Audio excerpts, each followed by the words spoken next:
Hello everyone, welcome to your channel in rational English classes.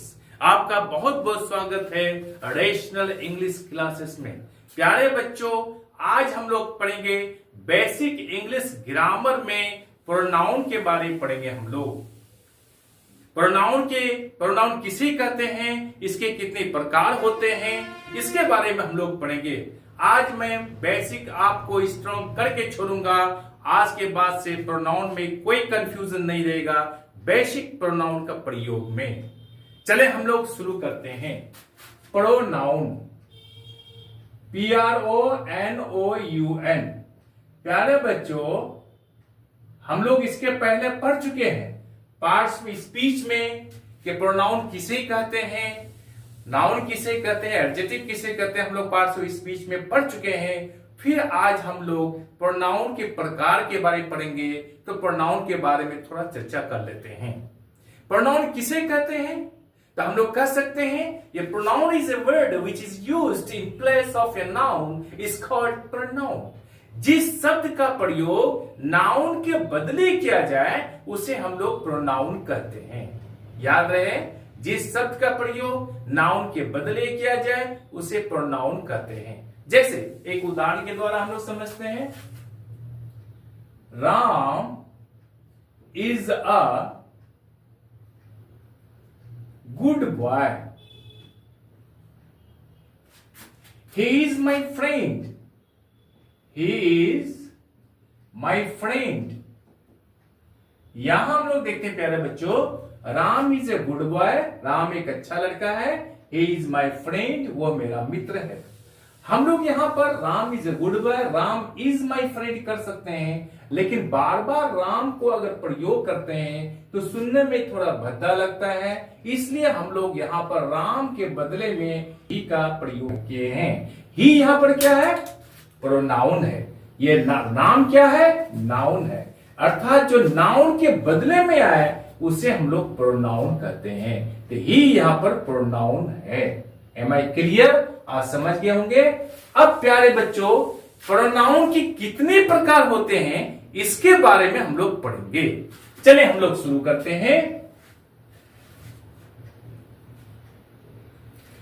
Pronoun के 10 प्रकार हैं। कौन कौन है?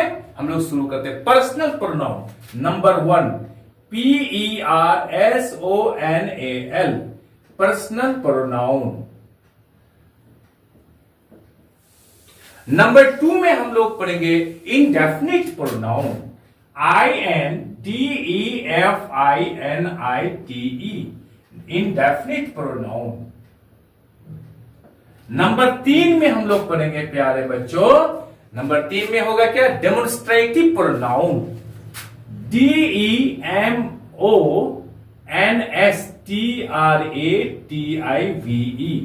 Demonstrative pronoun. नंबर 4 में प्यारे बच्चों हम लोग पढ़ेंगे interrogative pronoun INTERROGATIVE,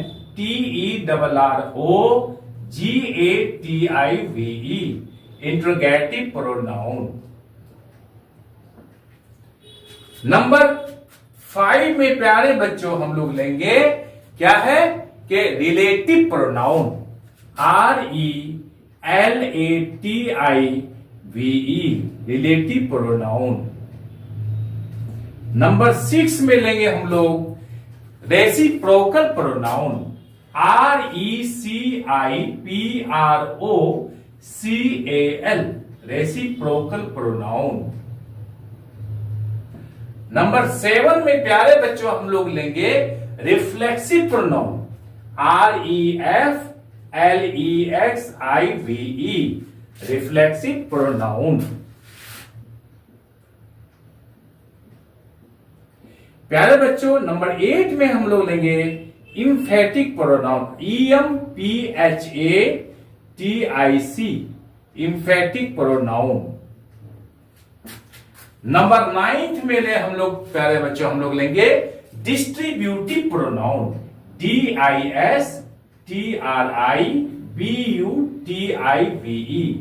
distributive pronoun. Number 10 में हम लोग प्यारे बच्चों लेंगे हम लोग नंबर 10 में क्या लेंगे हम लोग? Possessive pronoun, POSSESSIVE, possessive pronoun, PRONOUN। प्यारे बच्चों पॉसेसिव प्रोनाउन नहीं बोलिएगा, पॉसेसिव नहीं बोलिएगा, बोलिएगा पजेसिव। M I clear? अब हम लोग इसको बारी बारी से चर्चा करते हैं। पहला को लेते हैं हम लोग पर्सनल प्रोनाउन, PERSONAL। इसके बारे में हम लोग चर्चा करते हैं। प्यारे बच्चों पर्सनल प्रोनाउन किसे कहते हैं? याद रखिएगा, जिस प्रोनाउन का प्रयोग व्यक्तियों या वस्तुओं के लिए किया जाता है उसे हम लोग पर्सनल प्रोनाउन कहते हैं। जिस प्रोनाउन का प्रयोग व्यक्तियों या वस्तुओं के लिए किया जाए उसे हम लोग पर्सनल प्रोनाउन कहते हैं। जैसे ही, आई, वी, यू, दे, सी इत्यादि, ये सारा पर्सनल प्रोनाउन क्या है प्यारे बच्चों? जैसे हम लोग यहां पढ़ चुके हैं, he is my friend, Ram is a good boy, he is my friend. Ram एक पर्सन है, उसके बदले में यहां पर ही का प्रयोग किया गया है, यहां पर ही पर्सनल प्रोनाउन है। Am I clear? प्यारे बच्चों अब हम लोग दूसरा कंसेप्ट को लेते हैं। दूसरा है indefinite pronoun, INDEFINITE, indefinite pronoun. प्यारे बच्चों याद रखिएगा, नाम से ही पता चलता है इंडेफिनिट। डेफिनिट का अर्थ होता है निश्चित, इंडेफिनिट का अर्थ होता है अनिश्चित। यानी जिस प्रोनाउन से अनिश्चित यानी अनिश्चित व्यक्ति या वस्तु के बारे में पता चले उसे हम लोग क्या कहते हैं? इंडेफिनिट प्रोनाउन कहते हैं। जिस प्रोनाउन से किसी खास व्यक्ति या वस्तु का बोध नहीं हो तो उसे हम लोग इंडेफिनिट प्रोनाउन कहते हैं। जैसे someone, no one, someone, no one,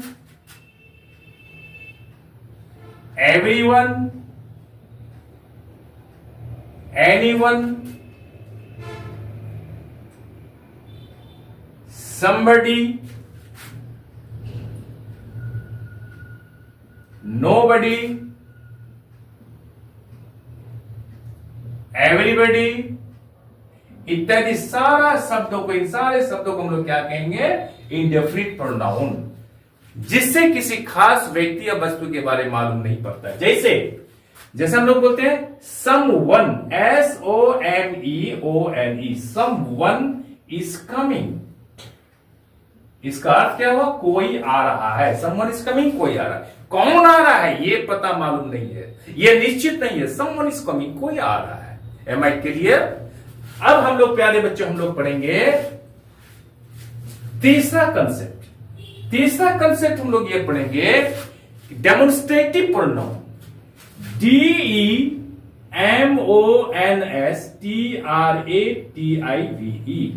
pronoun.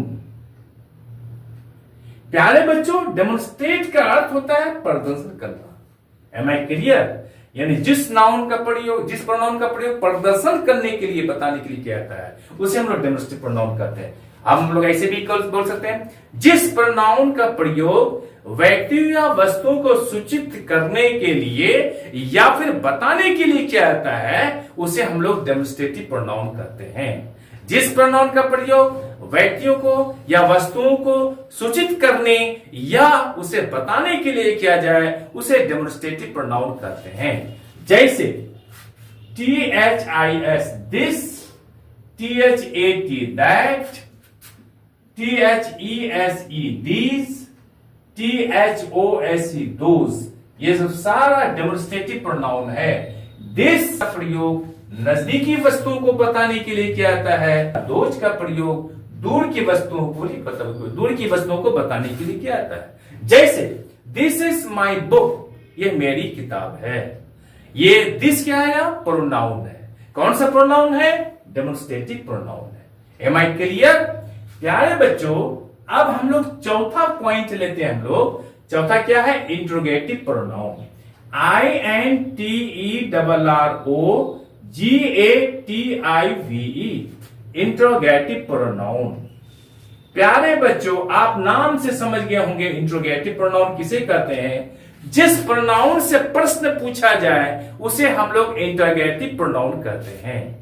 जिस प्रोनाउन से प्रश्न पूछा जाए उसे हम लोग इंटरोगेटिव प्रोनाउन कहते हैं। जैसे what is this, what is this, यह क्या है। यहां पर व्हाट का प्रयोग किया गया है, यह इंटरोगेटिव प्रोनाउन है। Which is your book, WHICH, which is your book, आपकी कौन सी किताब है। व्हिच का प्रयोग यहां पर इंटरोगेटिव प्रोनाउन के रूप में किया गया है। इससे प्रश्न पूछा गया है, इसलिए यह इंटरोगेटिव प्रोनाउन है। प्यारे बच्चों, अब हम लोग पांचवा कंसेप्ट पढ़ेंगे। पांचवा में क्या, relative pronoun, RELATIVE, relative pronoun.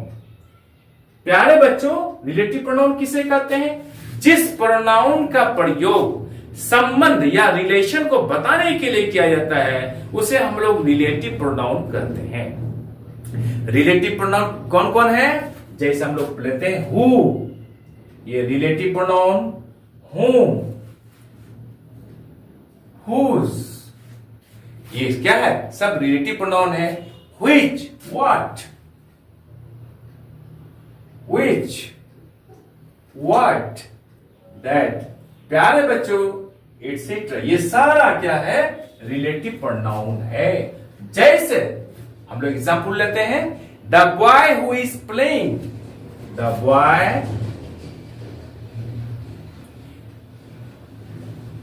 Who is playing, the boy who is playing is my friend, is my friend.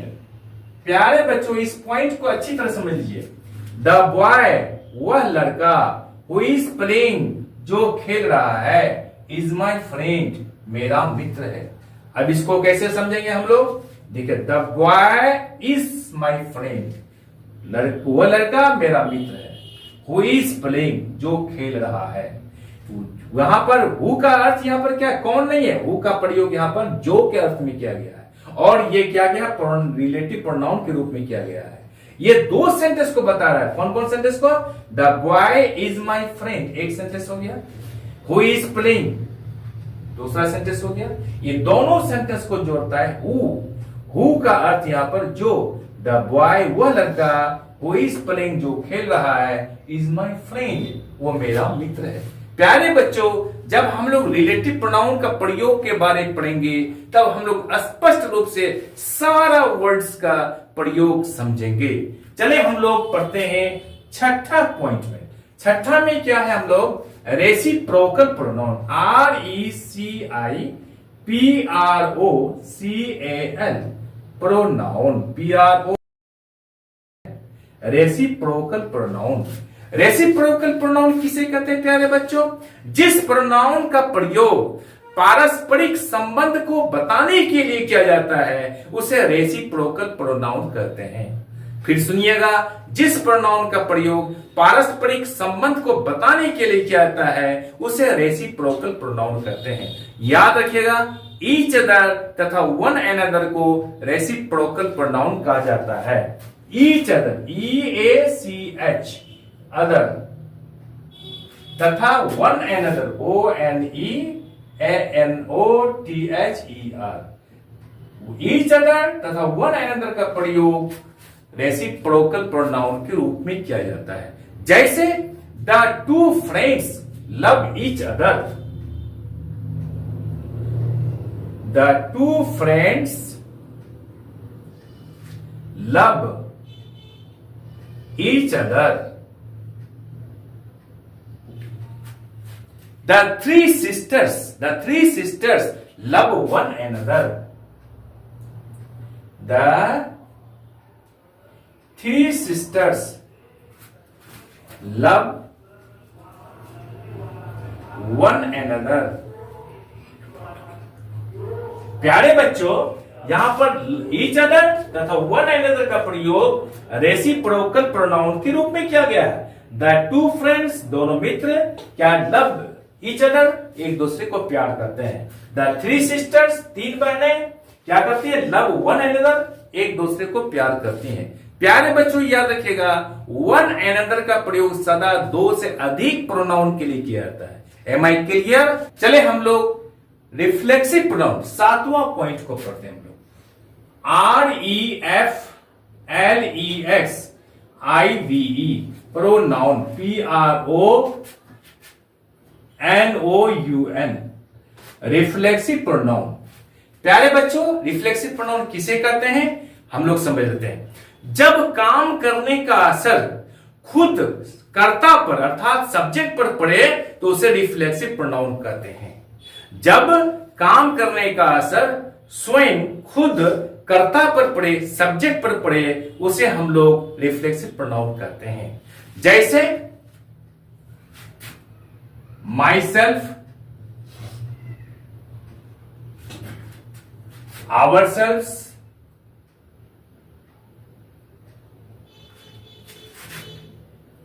yourself,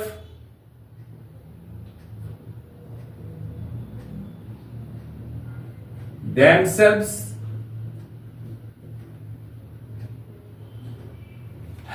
himself,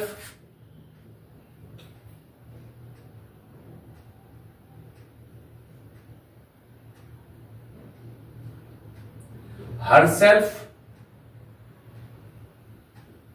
इत्यादि।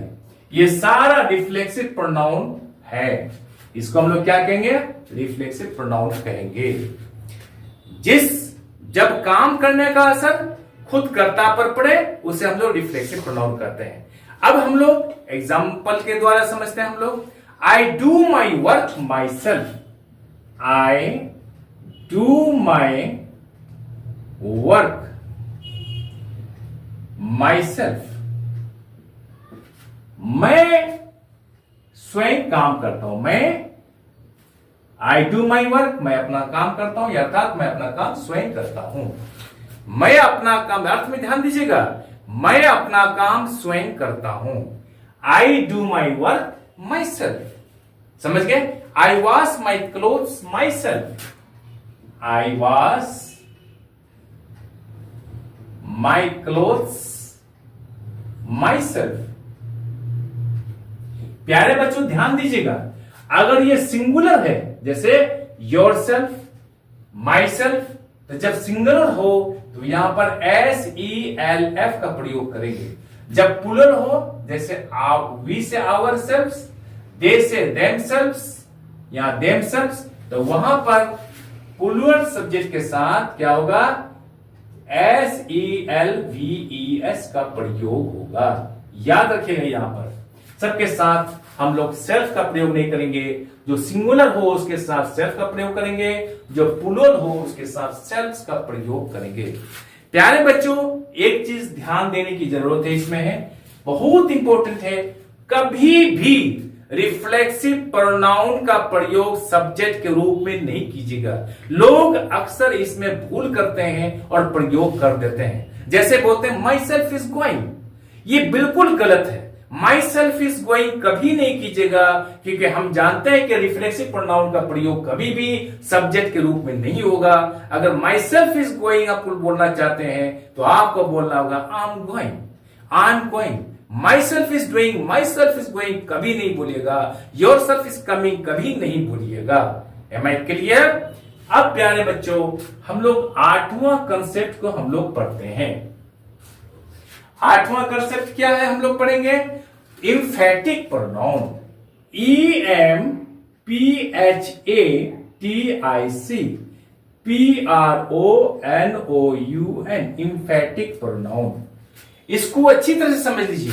ये आपका कंफ्यूजन रिफ्लेक्सिव प्रोनाउन और इंफेटिक प्रोनाउन में जो कंफ्यूजन होगा उसको मैं स्पष्ट कर दूंगा। इंफेटिक प्रोनाउन किसे कहते हैं इसको समझ लीजिए आप लोग।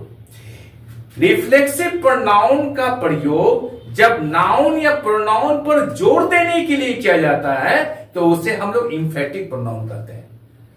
जब क्या होता है रिफ्लेक्सिव, इंफेटिक प्रोनाउन किसे कहते हैं हम लोग? रिफ्लेक्सिव प्रोनाउन का प्रयोग जब नाउन या प्रोनाउन पर जोर देने के लिए आता है। रिफ्लेक्सिव प्रोनाउन का प्रयोग जब नाउन या प्रोनाउन पर जोर देने के लिए किया जाता है तो उसे हम लोग इंफेटिक प्रोनाउन कहते हैं। जैसे I myself, I myself do, I myself do this work. आप लोग पास्ट टेंस में ले सकते हैं, ज्यादा समझ में आसान होगा। I myself did this work.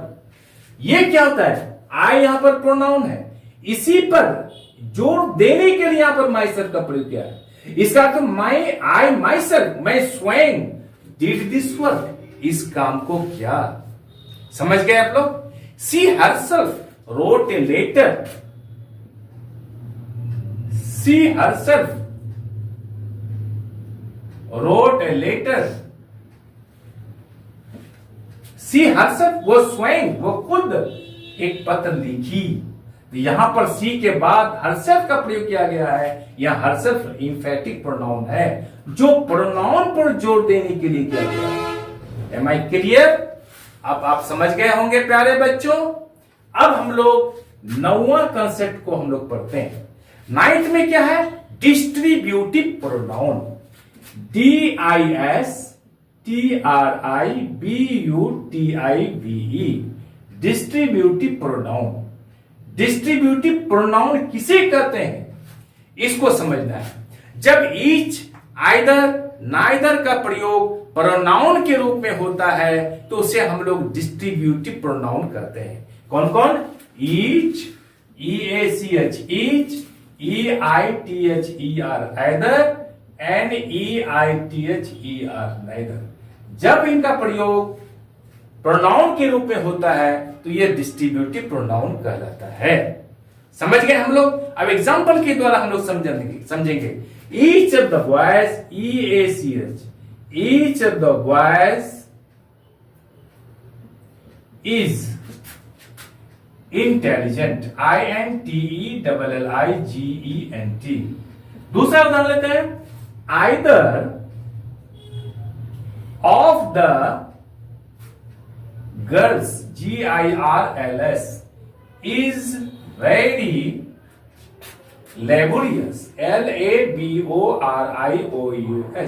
प्यारे बच्चों ध्यान दीजिएगा, either of the girls, either का और नाइदर का याद रखिएगा, दो व्यक्ति और वस्तुओं के लिए प्रयोग किया जाता है। आइदर ऑफ द गर्ल्स यानी दो लड़कियों में से एक लड़की इज वेरी लेबोरियस, बहुत मेहनती है। तो याद रहे कि जब ईच, आइदर, नाइदर का प्रयोग प्रोनाउन के रूप में किया जाता है तो उसे हम लोग डिस्ट्रीब्यूटिव प्रोनाउन कहते हैं। M I clear? नंबर 10 में हम लोग पढ़ेंगे प्यारे बच्चों possessive pronoun, POSSESSIVE, possessive pronoun.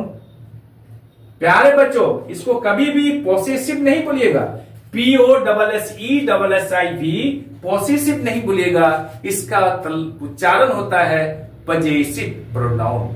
आप समझ गए होंगे कि नाम से ही पता चल गया होगा कि पजेसिव प्रोनाउन किसे कहते हैं। याद रहे जिस प्रोनाउन का प्रयोग अधिकार, कब्जा या पोजीशन को बताने के लिए किया जाता है उसे हम लोग पजेसिव प्रोनाउन कहते हैं। जैसे this book is mine, this book is mine, that pain is yours. This book is mine, यह किताब मेरी है। दैट पेन इज योर्स, वह कलम आपकी है। प्यारे बच्चों यहां पर माइन तथा योर्स का प्रयोग प्रोनाउन के रूप में किया गया है और वह प्रोनाउन कौन सा है? वह प्रोनाउन पजेसिव प्रोनाउन है। याद रखिएगा यहां पर अगर बोलते हैं दिस बुक इज माइन, यह किताब, यह पुस्तक मेरी है। दैट पेन इज योर्स, ये वह कलम आपकी है।